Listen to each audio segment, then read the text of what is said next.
I found out I was supposedly a bastard child at my own mother's funeral. The words came from my father's mouth during the eulogy, of all places. Though I should mention that Robert Mitchell had never really been a father to me. He'd been more of a cold presence in the hallway, a checkbook that paid for things, a man who looked at me the way you'd look at a stain on expensive carpet. My wife Catherine was a saint, he said, gripping the podium with white knuckles. She raised 3 children with grace and dignity. 2 of them were mine. The church went silent. My brother James shifted uncomfortably in the pew beside me.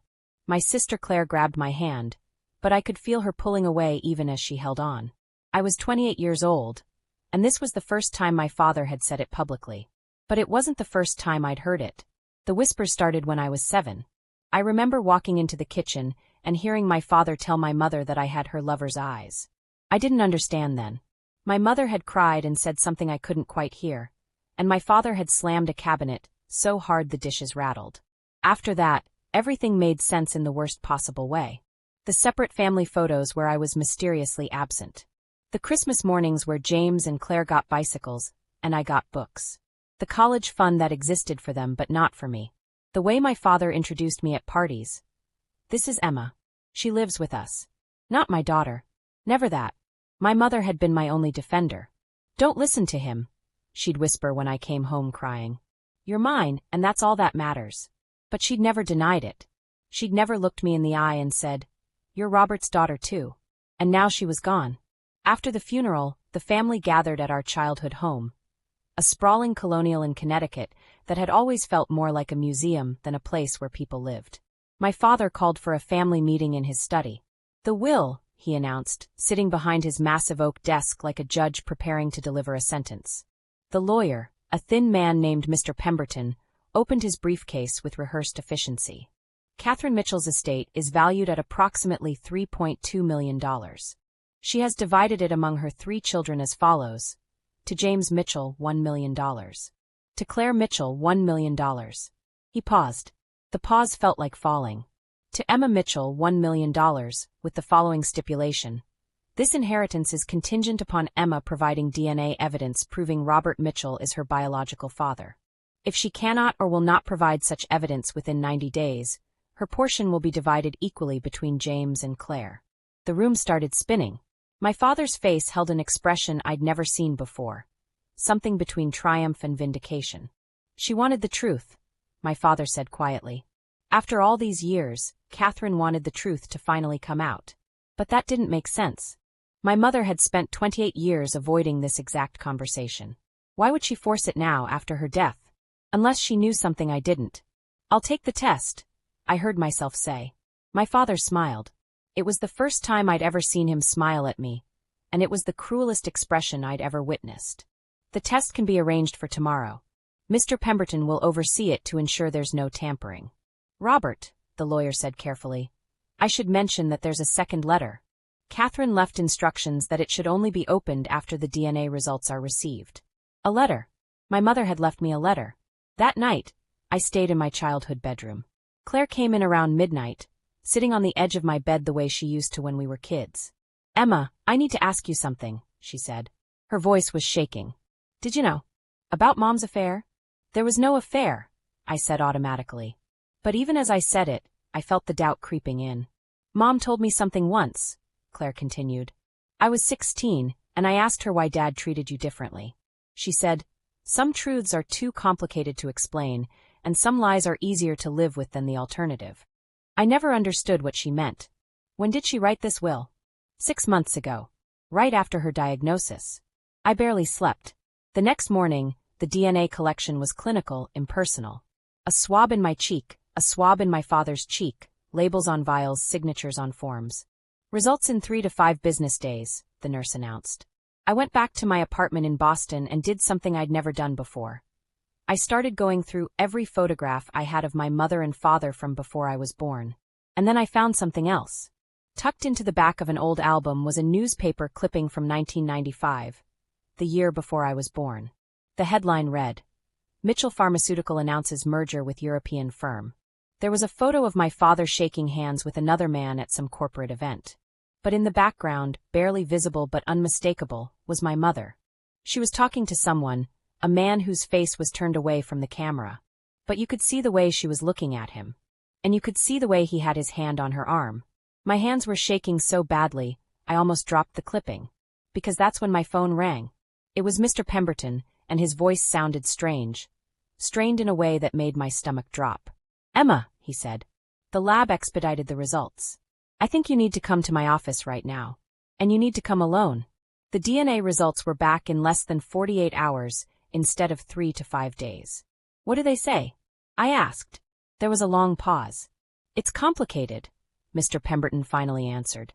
"And you need to read your mother's letter before we discuss this with anyone else. Including your father. Before I continue, tell me where you're watching from. I love seeing your locations." Now, back to the story. Mr. Pemberton's office was in downtown Boston. In one of those old buildings where the elevators still had brass gates and the hallways smelled like furniture polish and secrets. The sealed envelope sat on the table between us like a small bomb. "Before you read this," he said, "I need you to understand something. I've been the Mitchell family attorney for 30 years. I drafted Catherine's will, but I did not know what was in this letter. Just tell me the DNA results," I said. Mr. Pemberton slid a folder across the table. I opened it with trembling hands. Probability of paternity, 99.99%. I read it 3 times before the words actually made sense. Robert Mitchell was my biological father. "I don't understand," I whispered. "Then why did he?" "Read the letter, Emma." My mother's handwriting on the front. For Emma. "The truth I couldn't tell you while I was alive. My dearest Emma, if you're reading this, I'm gone, and you've just learned that Robert is your biological father. I'm sure you're confused. I'm sure you're angry. The answer is both simple and horrible. I was a coward. In 1993, I was a young architect working on pharmaceutical facilities. Robert hired us to design his new research campus. He was already successful, already wealthy, already married. Yes, Emma, your father was married when I met him. To a woman named Patricia. I stopped reading. The room felt like it was tilting. Patricia Mitchell was everything I wasn't, soft, gentle, dependent. They'd been married for 8 years when I entered the picture, and they had a son. His name was Thomas. I didn't mean to fall in love with Robert. But he was magnetic in those days. He made me feel brilliant, essential. The affair lasted 6 months. And then Patricia found out. She didn't yell or scream. She just looked at me with these empty eyes and said, "You can have him. But you'll pay for this every day for the rest of your life." Patricia filed for divorce immediately. Robert married me less than a year later. Not because he loved me, but because the scandal was bad for business. We had James right away. Then Claire. Robert was a decent father to them. Distant but decent. And then, 4 years into our marriage, I got pregnant with you. Emma, you need to understand the timeline here. You were conceived in January 1996. But in December 1995, Patricia Mitchell died in a car accident. And Thomas, her 10-year-old son, was in the car with her. Patricia died instantly. Thomas survived but was severely injured. Brain damage. He needed round-the-clock care. Robert blamed me for all of it. He said if I'd never entered their lives, Patricia would still be alive and Thomas would still be whole. And then, 2 weeks after the funeral, I told him I was pregnant with you. I had to stop reading. I was crying so hard I couldn't see the page. I'll never forget the look on Robert's face. He said, "I don't want this child. I don't want another reminder of what I did to my real family." I should have left him then. But I was pregnant, afraid, and drowning in guilt. So I stayed. And that's when Robert made me an offer. He said he would stay married to me and provide for all 3 children financially. But he said he could never look at you without seeing Patricia's dead eyes. He said he could never love you because you represented the worst thing he'd ever done. And I agreed. I let him treat you like you weren't his. I let him call you the affair child, even though you were conceived in our marriage, not in the affair. Why? Because Thomas, Robert's son from his first marriage, needed expensive care. Robert said that if I ever left him, if I ever contradicted his version of events about you, he would cut off Thomas's care. He would let his own son suffer to punish me. So I stayed silent and let you pay the price for my sins. I should have told you years ago. But I was weak. So why am I telling you now? Because 3 months ago, I learned that Robert has been lying to me for 28 years. And the truth about his lie is in the DNA results you're holding. My hands froze on the letter. I looked down at the DNA results again, confused. Look at the genetic markers, Emma. Really look at them. And then ask Mr. Pemberton to show you the second DNA test, the one I had done secretly 6 months ago. The one that compares your DNA to your brother James's. I looked up at Mr. Pemberton. His face was grave. There's another folder, he said quietly. This one showed genetic markers being compared between me and James. Conclusion: subjects share 50% DNA. Full sibling relationship confirmed. But then I turned the page. And I saw a third DNA test. This one compared James to Robert Mitchell. Probability of paternity: 0%. The room started spinning. James wasn't Robert's biological son. Robert knew Emma. He's known since James was born that James wasn't his biological child. The affair didn't end when Patricia found out. It ended when I found out I was pregnant. And Robert told me the baby couldn't possibly be his because he'd had a vasectomy years earlier, after Thomas was born. When I confronted him with the pregnancy, he laughed and said I must have been sleeping with someone else. So I did something terrible, Emma. I lied. I told Robert I'd had an abortion. And then I disappeared for 9 months. I had James in secret. I gave him up for adoption. And then, 3 months later, Robert showed up at my door. Patricia had filed for divorce. He needed a wife. We made a deal.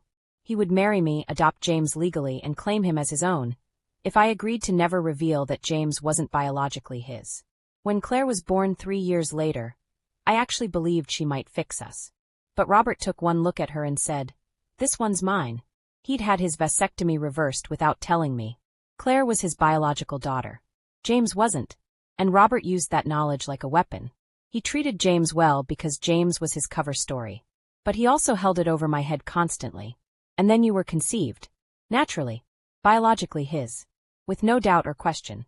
And that's when I understood the full depth of Robert's cruelty.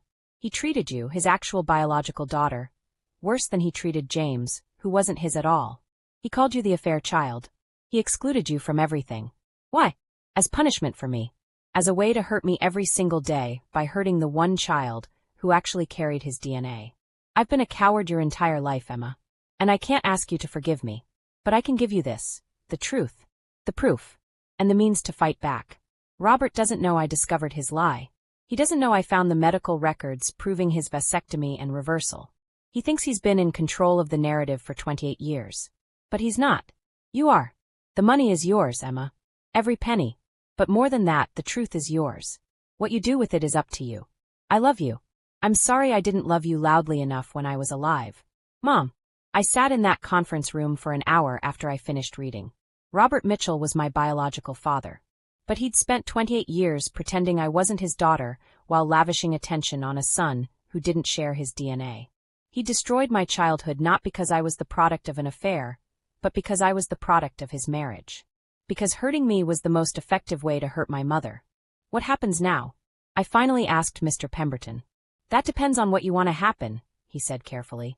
The DNA results prove paternity, so the inheritance is legally yours. But she also left copies of all these documents, the vasectomy records, the reversal records, James's adoption papers, everything. Does James know that he's adopted? No. I thought about my brother. Sweet, gentle James, who'd always tried to be kind to me even when our father made it clear that kindness was a betrayal. And Claire, biologically Robert's daughter. But your mother wanted you to know the full truth before you decided what to do with it. I need to think, I said. Emma, you should know that your father has already scheduled a meeting for tomorrow. He's planning to contest the inheritance. He's going to claim that your mother was mentally incompetent when she wrote the will. I stood to leave, but something occurred to me. The letter mentioned Thomas, Robert's first son. Do you know where Thomas is now? Your mother's records mention a care facility in Vermont. She noted that Robert visits once a month. Once a month for 28 years, I said slowly. That's not cutting off care. That's something else. I walked out of that office with my entire world inverted. But I also walked out with power. For the first time in my life, I held all the cards. I was going to Vermont. I was going to find Thomas Mitchell, the brother I'd never met. Because my mother's letter had hinted at something she never quite said outright. Something about why Robert really visited that facility once a month. And I had a terrible suspicion that Patricia Mitchell's car accident might not have been an accident at all. The Riverside Care Facility sat on a gray stretch of Vermont countryside. I'd found it after 3 days of phone calls, claiming to be a family member seeking information. I sat in my car in the parking lot for 20 minutes before I could make myself go inside. A cheerful nurse at the front desk checked my ID and had me sign a visitor's log. I wrote Emma Mitchell's sister in the relationship column and watched her eyebrows rise. I didn't know Thomas had a sister, she said carefully. Half-sister. From my father's second marriage. She directed me to room 217. Thomas Mitchell sat in a wheelchair by the window. He was 38 years old but looked both younger and older. His face smooth and unmarked by adult stress, but his body rigid in a way that spoke of decades of limited movement. I knocked softly on the doorframe. He didn't turn his head, but his hand moved slightly. Thomas, I said. My name is Emma. I'm Robert Mitchell's daughter. I think we're related. This time he did turn slowly with obvious effort. And when he looked at me, I saw intelligence in his eyes that surprised me. Emma, he said. His voice was rough, unpracticed. He said you were dead. The floor dropped out from under me. What, Dad? Robert. Thomas's hand moved toward a tablet mounted on his wheelchair tray. He touched the screen with slow precision, and a computerized voice spoke. He told me my half-siblings from his new marriage died. Car accident. When I was 15. I sat down hard. I'm not dead. Neither are James or Claire. Why would he tell you that? Thomas's fingers moved across the tablet. So I wouldn't ask about you. So I wouldn't try to contact his new family. How long have you been able to communicate like this? 10 years. The technology got better. But Robert doesn't know. A pause as he typed more. I pretend I can't understand him when he visits. Easier that way. Easier than what? Thomas's eyes met mine, and I saw something that made my blood run cold. Easier than letting him know I remember everything about the day Mom died. The room felt smaller suddenly. Thomas, what do you remember? His fingers moved with urgency. Everyone thinks I have brain damage. Short-term memory problems. That's what the doctors said after the accident. But it's not true. The first few years were bad. Confused. Hard to think clearly. He paused. But by the time I was 16, 17, most of my cognition came back. I just never told anyone. Why not? Because I was afraid. The computerized voice delivered the words flatly, but I could see the emotion in his eyes. Afraid of him. Of what he might do if he knew I could remember. Remember what, Thomas? He turned back to the window. For a long moment, I thought he wouldn't answer. The accident wasn't an accident. Mom drove into that tree on purpose. And I know why. I couldn't breathe. She meant to die. But she wasn't trying to kill me. She thought I wasn't in the car. I'd snuck into the back seat because I didn't want her to go out alone. She'd been crying for days. Oh, Thomas. She was driving to Robert's office. I heard her on the phone. She said, I know what you did, and I'm going to tell everyone. She was angry. What did Robert do? Thomas's hand trembled on the tablet. I don't know. But I saw what she had in her hand. An envelope. Manila envelope with papers inside. She kept looking at it, and every time she did, she'd start crying harder. Where's the envelope now? I don't know. After the crash, I woke up in the hospital. Mom was already dead. Robert was there, and when he looked at me there was something else in his eyes. Relief, maybe. I thought about my mother's letter. About the vasectomy Robert had hidden. About the years of lies. Thomas, I said carefully, did your mother ever talk to you about whether you were Robert's biological son? His eyes widened. Why would you ask that? Because I found out recently that Robert had a vasectomy before you were born. Thomas stared at me. Then he typed. I always wondered why I didn't look like him. But there was this one time, maybe a month before she died, when a man came to our house. Mom introduced him as an old friend. I snuck to the doorway and heard him say, He has my eyes, Patricia. You can't keep lying to him forever. Did you see this man clearly? Tall. Dark hair going gray. Nice suit. Mom called him Marcus. He paused. After he left, Mom sat on the floor and cried for 2 hours. Marcus. A name that might explain everything. Thomas, after your mother died, did Robert ever threaten you? The tablet was silent for so long, I thought he wasn't going to answer. Then, he visits me once a month. Every visit, he asks me the same questions. Do you remember the accident? Do you remember what your mother said? What do you tell him? Nothing. I pretend I don't understand. Sometimes I drool a little for effect. A pause. He's been coming here for 28 years, asking the same questions. Why would he do that unless he had something to hide? Thomas, do you know if anyone went through your mother's personal belongings after the accident? Robert did. Came back with a small box. Jewelry, wallet, some photos. But the box was too small for papers. So he kept them. Or destroyed them. But there was something else. Thomas's fingers moved carefully. Mom had a safety deposit box. She took me with her once to the bank.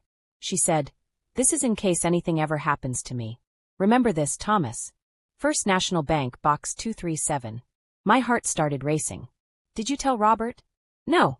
I was in a coma for 2 weeks, and by the time I woke up, I'd learned not to trust him. Is it still there? I don't know. But if Robert didn't know about it, he couldn't have emptied it. He was right. If the box was still there, it might still contain whatever Patricia had discovered about Robert. I stood up. Thomas, I need to go to the bank. But I'm coming back. And I'm going to get you out of here. Why would you do that? Because Robert told you I was dead, so you wouldn't know you had family. Because we're both his victims. Thomas's hand moved to the tablet. Emma, be careful. If he did something to my mother, he won't let you expose him without a fight.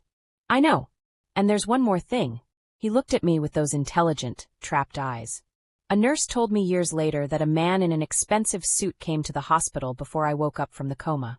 He asked if brain-damaged patients could be reliable witnesses. Robert was checking whether you'd be a threat. Yes. And when they told him I probably wouldn't remember clearly, he looked relieved. He's been managing my care ever since.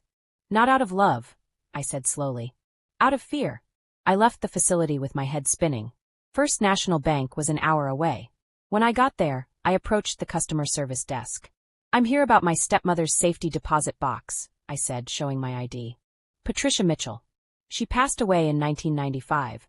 The woman frowned. That was a long time ago. She typed into her computer, and her expression changed.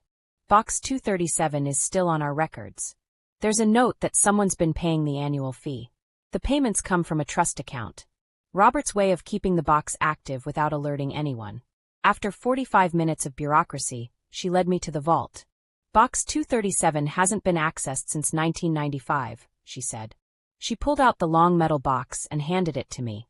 You can use the private viewing room. I carried the box into the small room, my heart pounding. Inside was a manila envelope and a leather journal. I opened the envelope first. Inside were medical records, laboratory reports, and a letter from a private investigator. The medical records showed Robert Mitchell had undergone a vasectomy in 1983, 2 years before Thomas was born. But that wasn't the devastating part. The devastating part was the DNA test from 1995, showing that Robert Mitchell was not Thomas's biological father. Patricia had known. She'd had proof.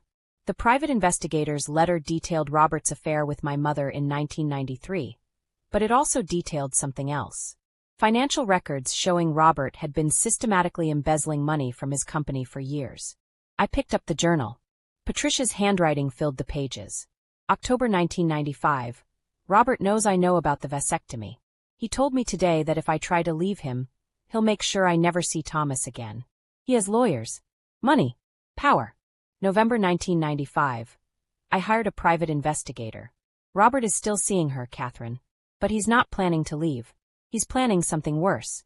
I found emails about staging an accident. December 1995. I confronted Robert tonight. I said I was taking it to his company's board, to the police. He smiled. And he said, "Do that and you'll regret it for however many days you have left." I think he's going to kill me. The last entry was dated December 15, 1995, the day Patricia died. I'm taking the papers to his office today. I'm calling the police. Thomas is in school safe. He'll be okay without me. But I can't live like this anymore. If I don't make it, if something happens, please know I didn't mean to abandon my son. I meant to save him. I sat in that small room and wept. For this woman who'd tried to be brave and who'd died believing she had no choice. Because I understood now. Patricia hadn't driven into that tree on purpose. She'd been running, trying to get to the police with her evidence. And something or someone had stopped her. I drove back to the care facility and walked into Thomas's room. Your mother's journal says Robert threatened her, I said. The day she died, she was driving to the police with evidence. But she crashed before she got there. Thomas looked at me with those knowing eyes. You said your mother thought you weren't in the car. But Thomas, what did you see? What happened right before the crash? His fingers moved slowly. I could see him deciding whether to tell me. Another car, the computerized voice finally said. Black sedan. It pulled up beside us at a stoplight. Mom looked over and her face went white. She said, "No, please, not while Thomas is in the car." What happened then? The light turned green. Mom drove faster. The black car followed us. Then it pulled up beside us on a straight stretch. Thomas paused. I waited, barely breathing. It swerved into us. Just a little bump. But enough to push us toward the shoulder. Mom overcorrected. We went off the road, hit the tree. I remember the sound of her screaming. And I remember seeing the black sedan drive away. Did you see who was driving? No. But I heard Mom say a name right before the impact. She said, "Marcus, please, I have a son." Marcus. The man who'd come to their house. The man who might have been Thomas's biological father. Patricia hadn't been killed by Robert directly. She'd been killed by Marcus, whoever he was, acting on Robert's orders or his own motivations. I looked at Thomas, this man who'd been trapped for nearly 3 decades. "I'm going to expose him," I said. "All of it. The lies, the embezzlement, your mother's murder." Thomas's hand moved to the tablet. "He'll fight you." "I know. But I have something he doesn't." "What?" "I have the truth. And I have you. If you're still watching right now, you're exactly the kind of viewer I love. Subscribe so I can keep giving you stories that touch your heart. Hit that bell so you never miss what happens next." I didn't go to the police immediately. I went to Mr. Pemberton. I walked into his office at 8 a.m. with Patricia's journal, the DNA tests, the financial records, and a recording device. I laid it all out on his conference table. He went pale as he read. "Emma," he said quietly, "do you understand what you're suggesting? This is accessory to murder. I know what it is. If you take this to the authorities, Robert will deny everything. He'll say Patricia's journal is paranoid ravings. He'll say the crash was investigated and ruled accidental. I know. But I have something that might change the equation." I showed him the recording I'd made of Thomas. His testimony. His memories of the black sedan. Mr. Pemberton sat down hard. A brain-damaged witness with recovered memories. Any defense attorney will tear that apart. Maybe. But combined with the journal, the financial records, and the DNA evidence? It's enough to start a real investigation. Mr. Pemberton was quiet. Then he opened his desk drawer and pulled out another file. "Your mother gave me this 6 months ago," he said. "She told me not to open it unless you specifically asked for information about Marcus." Inside was a photograph from 1985, my mother standing next to a tall man with dark hair and kind eyes. On the back, "Me and Marcus Chun, Architecture School, 1985. Marcus Chun. I searched on my phone. It took less than 30 seconds. Marcus Chun, prominent architect, founder of Chun Design Associates. Recently announced his retirement. My mother knew him. From architecture school. Yes. And according to the note she left, Marcus was her first love. They were engaged briefly, but his family disapproved. They broke up, and she threw herself into work. And then she met Robert through a project designed by Marcus's firm. Exactly. She didn't know Marcus had recommended her firm for the job. The pieces were falling into place. Patricia's journal said she called out Marcus's name before the crash. What if Marcus was Thomas's biological father? What if Marcus found out Robert was embezzling and was willing to help Patricia expose him? Mr. Pemberton added. Then Robert would have had a motive to silence both of them. I stood up. I need to talk to Marcus Chun. I found Marcus Chun's address through public records. He lived in a brownstone in Brooklyn Heights. I rang the bell at 2 p.m. on a Tuesday.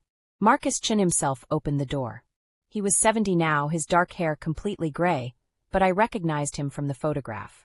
And when he saw me, he went absolutely still. "You're Catherine's daughter," he said. "Emma, can I come in?" He stepped aside wordlessly. His home was beautiful. Walls covered with architectural drawings and photographs. I saw my mother in several of them, young and smiling. "I wondered if you'd find me," Marcus said. "After Catherine died." "You knew my mother was dead?" "I went to her funeral. Sat in the back." He poured himself a drink with shaking hands. "I've been waiting for this conversation for 6 months. Maybe for 28 years. I found Patricia Mitchell's journal. And I talked to Thomas." Marcus closed his eyes. "How is he? Alive? Aware?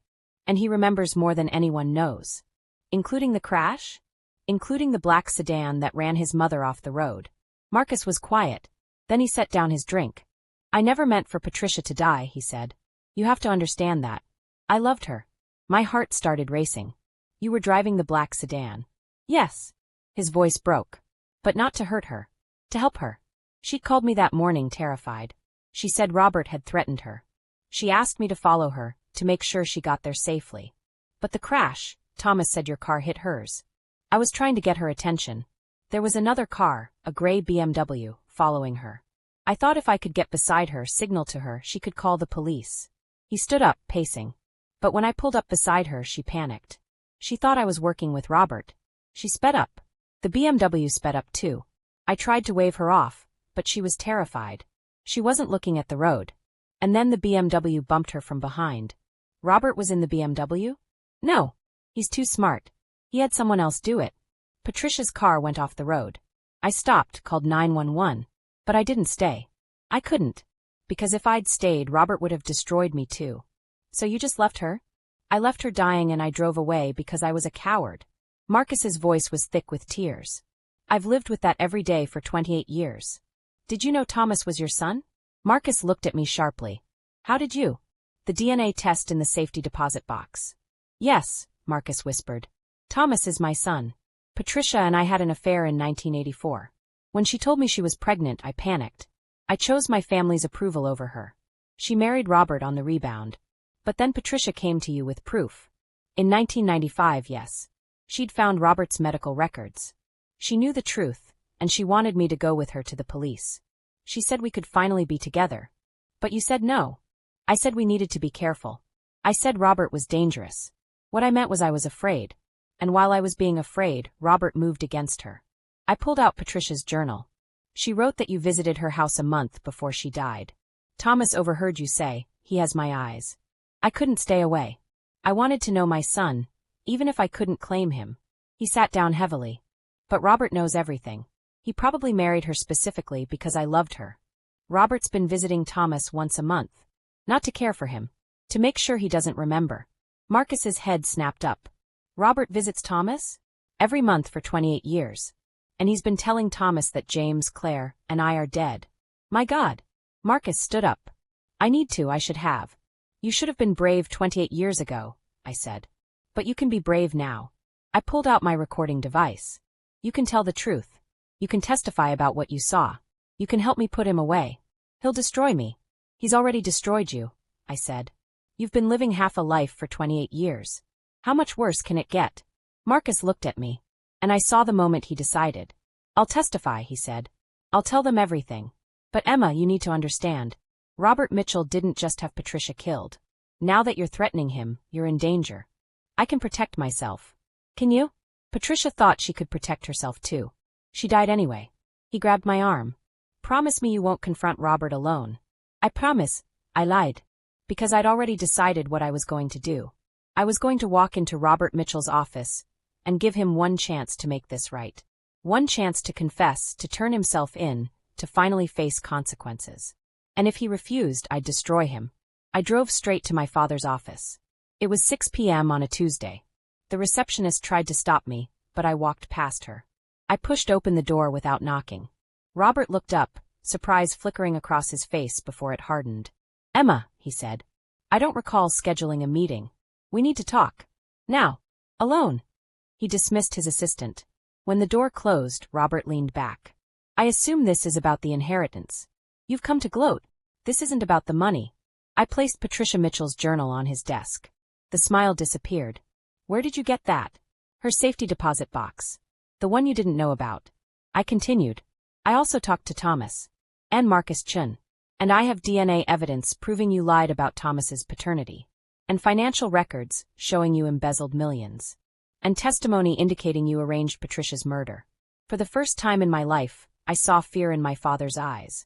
That's a serious accusation, he said carefully. One you can't prove. Can I? I played the recording of Marcus's confession. Robert's face went white.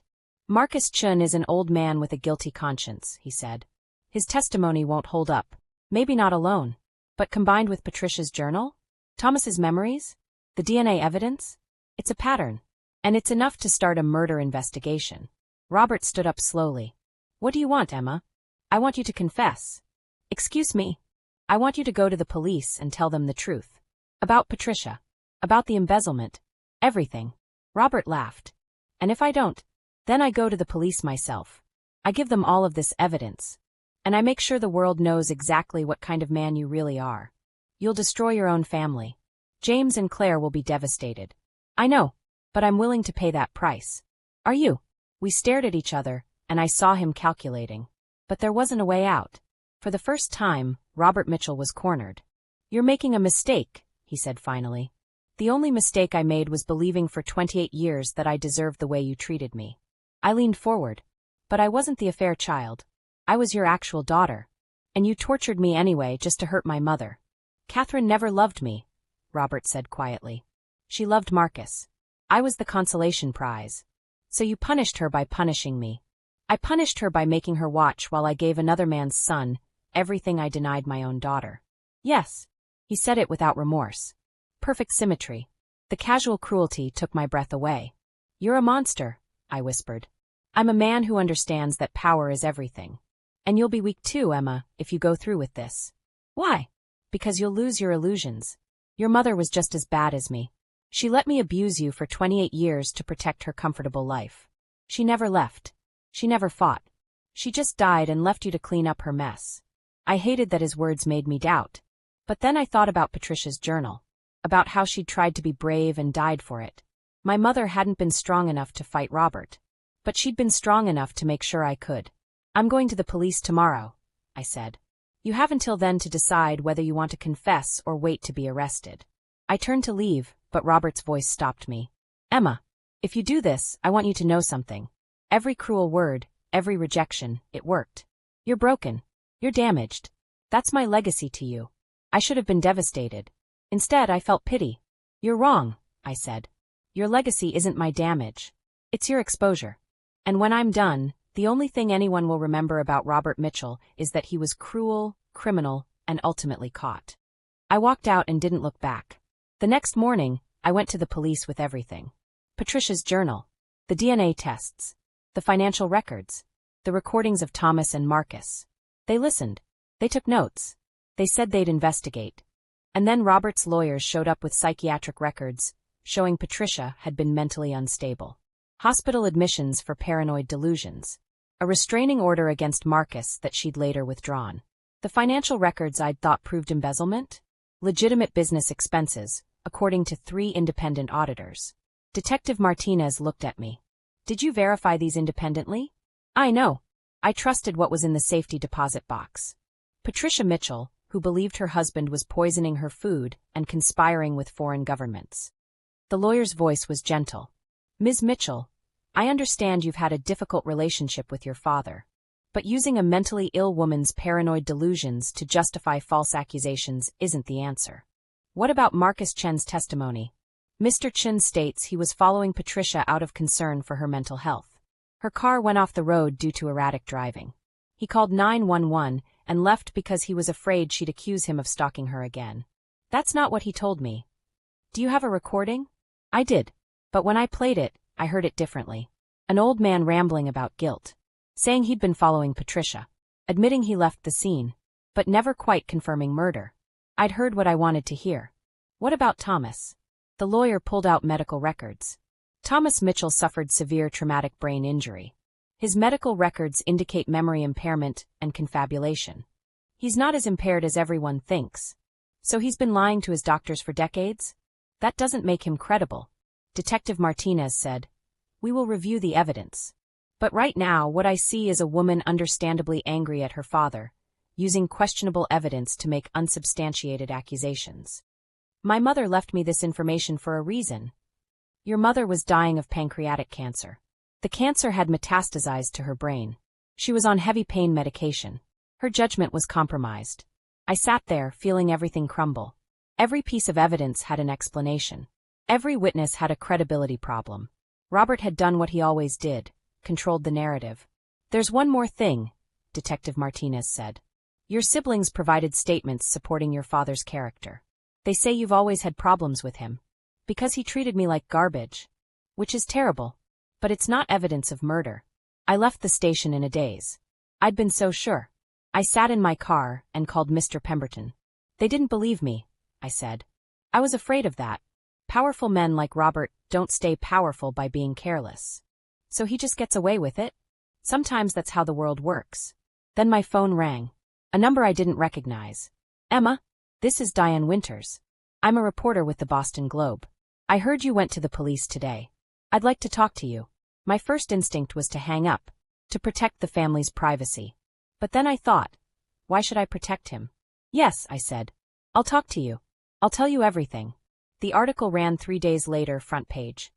Pharmaceutical heir accused of decades-old murder plot.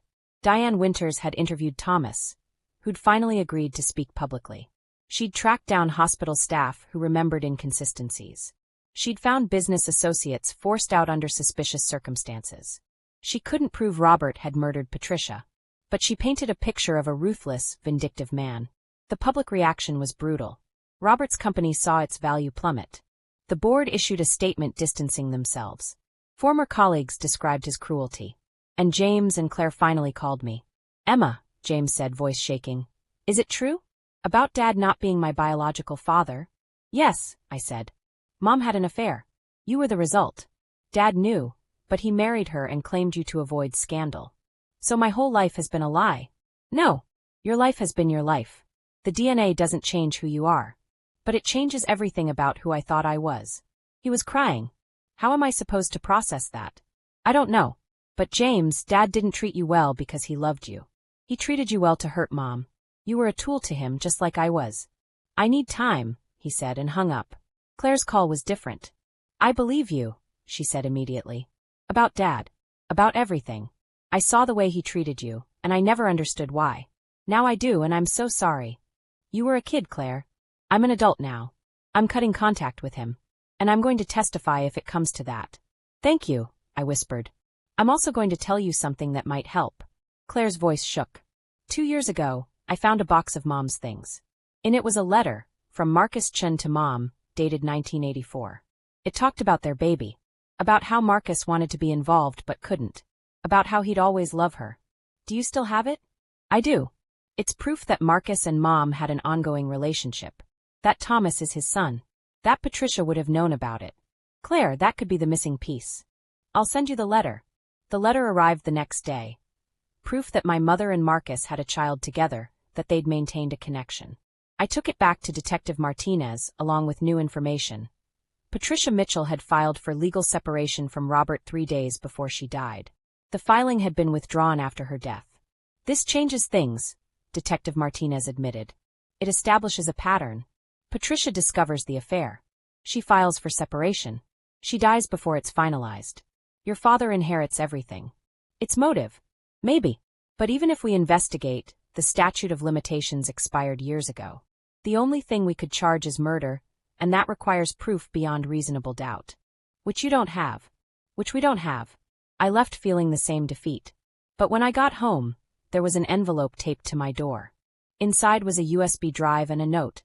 Emma, I'm sorry I lied to the police. I was afraid. But you deserve better. The USB contains a recording from December 15, 1995, the day Patricia died. She left it on my voicemail. I've kept it all these years. Now I'm giving it to you. Marcus. I plugged the USB into my computer. The recording was scratchy, old. But Patricia's voice was clear. Marcus, it's me. I'm on my way to the police station. I have the evidence, all of it. The vasectomy records, the DNA test, the financial records. I have copies of the letter you sent me in 1984. A pause. Traffic sounds. Robert knows I'm going to the police. He called this morning and said if I went through with it, I'd regret it. He said accidents happen. Another pause. Patricia's voice cracked. I'm scared, Marcus. But I can't live like this anymore. So I'm going to do this, and if something happens, if this recording is the only evidence that survives, I want people to know, I was not suicidal. I was not mentally ill. I was a woman trying to escape a dangerous man, and if I die today it's because Robert Mitchell killed me. The recording ended. I sat there, holding proof. Actual, undeniable proof that Patricia had feared for her life, that Robert had threatened her. I took the recording to Detective Martinez the next morning. This is compelling, she said. It's enough to reopen the investigation. Can you charge him? I don't know yet. But I can investigate. I can bring him in for questioning. The investigation took 6 months. Thomas was moved out of the facility into an apartment with nursing care paid for by Marcus Chun, who finally acknowledged him as his son. James went through therapy to process the revelation. He eventually reached out to Marcus, curious about his biological father. Claire and I grew closer. She moved in with me when the media attention became too much. And Robert Mitchell was formally charged with conspiracy to commit murder based on Patricia's recording, witness testimony, and evidence of threats. His trial was set for the following year. I attended the preliminary hearing. Watched him be led in wearing a suit that didn't quite fit. He'd lost weight. Aged years in months. He saw me in the courtroom. Our eyes met. I expected to feel triumph. Instead, I felt freedom. Because Robert Mitchell no longer had any power over me. Not over my sense of self, my worth, my identity. He'd spent 28 years trying to break me, trying to convince me I was less than. But I'd survived. And I'd thrived in spite of him. The trial happened in the spring. It lasted 3 weeks. Robert's lawyers argued the recording was paranoid delusion, that the death was an accident. But the jury heard Patricia's voice, clear, rational, afraid. They heard Thomas's testimony. They heard from the doctor who'd noted inconsistencies. They heard from financial experts, from Marcus, from Claire. And they found Robert Mitchell guilty of conspiracy to commit murder. The judge sentenced him to 25 years. I wasn't in the courtroom when the verdict was read. I'd said what I needed to say during my victim impact statement. I'd told the court about the 28 years of abuse, the systematic destruction of my self-worth. And then I'd walked away. Because Robert Mitchell didn't deserve any more of my time.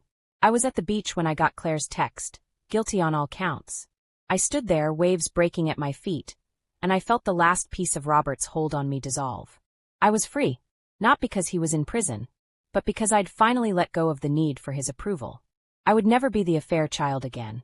I would never be defined by his cruelty or my mother's cowardice. I was just Emma, flawed, strong, whole. And that was enough. 3 months later, I used my inheritance to start a foundation for children of abuse, providing therapy, legal support, and educational resources. I named it the Patricia Mitchell Foundation. Thomas joined me as a board member. Marcus donated his firm's services to design our facilities. And James left his corporate job to become a therapist specializing in family trauma. We were broken people, stitched back together.